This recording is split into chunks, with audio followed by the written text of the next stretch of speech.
நல்லாவே விளையாடுனீங்க. எப்படியோ இந்த வருஷமும் தோத்தாச்சு. இப்படி ஒரு டீம் வச்சு விளையாடுனதை நினைக்கும் போது சந்தோஷமா இருக்கு. இப்ப தோத்ததுக்கு நீங்க ஒவ்வொருத்தருமே காரணம். உங்களெல்லாம் வச்சுடா என்ன நிலமா கனவு கண்ட தெரியுமா? உங்களை வச்சு ஜப்பான் டீம்ல விளையாடலாம்னு நினைச்சிட்டு இருந்தேன். ஆனா இப்ப அது எல்லாமே கனவா போயிடுச்சு. ஆமா, எங்க டீமால நேஷனல்ஸ்க்கு போக முடியல. நாங்க தோத்துட்டோம். குவாலிஃபையும் ஆக முடியல.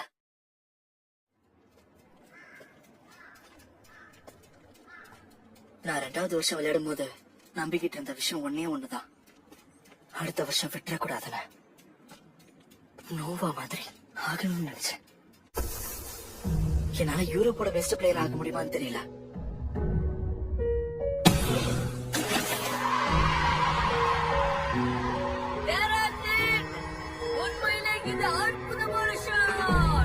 என்னோட சின்ன வயசுல இன்ஸ்பிரேஷனே அவர்தான். என்ன இப்படி விளையாடுறா? அவனை தடுக்கவே முடியல. அவரால் நான் ரொம்ப கவலைப்பட்டேன். Super shot. மிடில் ஸ்கூல் பசங்களை விட நீ நல்லா விளையாடுற. சின்ன வயசுல இருந்து நான் சாக்கரை விட்டு கொடுத்ததே கிடையாது. ஆனா ஞாபகம் வச்சுக்கோங்க, ஒருத்தர் விட்டுட்டாலும் அது மொத்த டீமையும் பாதிக்கும். புரியுது? நடக்கிறத பார்த்தா என் கனவு கனவாவே போயிடுமோன்னு தோணுது. நான் ஒரு நேஷனல் டீமோட ஒரு ஸ்டார் பிளேயரா வரணும்னு நினைச்சேன். கப்பு ஜெயிக்கணும். அப்ப இந்த ஊரே சேர்ந்து என்ன கொண்டாடி பாராட்டுவாங்கன்னு நினைச்சேன்.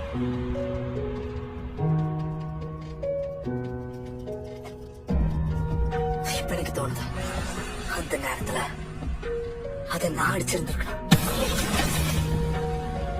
பண்ணிருந்த நிலைமை மாறி இருக்கும். எதை பத்தியும் யோசிக்காம நான் எதுக்காக பால் பாஸ் பண்ணேன்?